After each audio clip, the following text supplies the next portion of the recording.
Assalamualaikum warahmatullahi wabarakatuh. Kembali lagi dengan saya Harvey Fernanda pada mata kuliah Audit Sistem Informasi. Pada sesi ini kita akan membahas yaitu Auditing Operation System.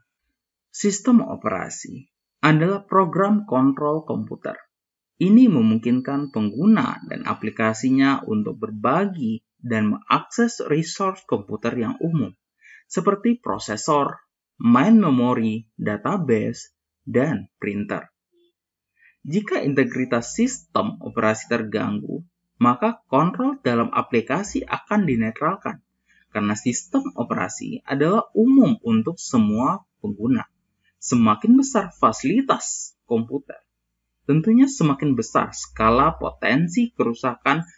Dengan demikian, adanya perkembangan user community sharing, resource komputer, dan keamanan sistem operasi, maka masalah muncul pada kontrol internal.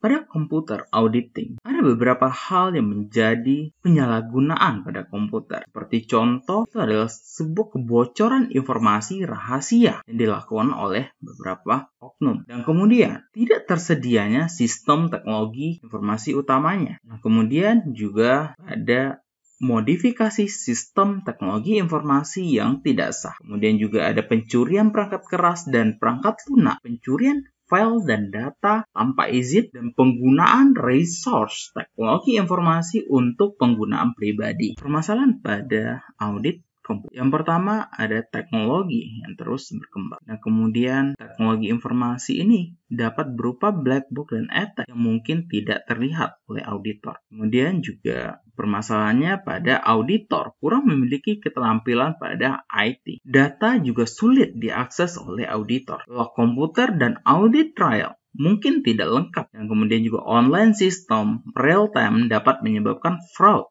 yang terjadi dengan cepat tanpa waktu yang cukup untuk bereaksi. Nah, kemudian juga yang terakhir itu ada bukti elektronik yang mudah berubah-ubah dan mudah diubah oleh orang-orang yang ingin melakukan kecurangan di sini. Pada sistem informasi tentunya erat kaitannya dengan pengembangan sistem. Dalam audit sistem operasi ini tentunya harus menggunakan manajemen proyek yang benar, dan juga penggunaan metodologi seperti SDLC, RID, dan juga penggunaan dari steering committee, dan penggunaan dari continuous monitoring of progress sebagai milestone-nya, dan kemudian prototype. Kontrol pada aplikasi teknologi informasi itu terbagi dalam 3 kelompok. Yang pertama adalah input control. Input control ini adalah semua data yang dimasukkan, diotorisasi, semua data juga harus komplit, akurat, dan dimasukkan hanya sekali.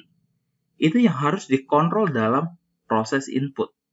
Dan kemudian dalam proses kontrol, jadi kita harus melakukan kontrol pada bagian processing. Transaksi diproses sepenuhnya harus akurat dan tepat waktu. Dan berikutnya adalah output control. Hasil dikomunikasikan kepada orang yang berwenang secara tepat waktu dan efisien. Kontrol secara umum itu dibagi dalam beberapa poin. Yang pertama adalah identifikasi, penentuan prioritas, dan pengembangan sistem baru dan modifikasi sistem yang ada. Operasi dan maintenance yang sedang berlangsung, dan kemudian juga dari kontrol pada akses fisik, dan juga ada kontrol pada access right and privilege atau hak akses dan hak istimewa. Dan kemudian juga dilakukan kontrol pada pengubahan atau di change management control. Kemudian juga dilakukan kontrol pada pemisahan tugas yang tidak kompatibel. Dan juga pada kontrol pada perencanaan kontingensi. Dan kemudian berikut adalah prinsip-prinsip dasar manajemen proyek yang baik. A good project management. Yang pertama adalah dari tanggung jawab manajemen yang jelas.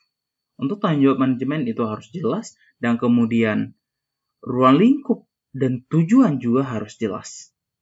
Dan kemudian perencanaan dan kontrol yang harus efektif, dan kemudian line akuntabilitas yang jelas. Dan kemudian pengawasan pada steering committee, dan juga harus ada milestone dari project tersebut. Dan berikutnya adalah keterlibatan end user. Dalam project harus ada keterlibatan end user, dan kemudian metodologi seperti SDLC atau RAD itu harus digunakan. Dan kemudian kemungkinan penggunaan prototipe, dan juga kemungkinan dalam penggunaan fase development. Sekian untuk penjelasan dari materi hari ini. Ya, untuk lebih lengkapnya silakan baca untuk artikel yang ada sebagai tambahan dan referensi. Saya akhiri sampai di sini. Assalamualaikum warahmatullahi wabarakatuh.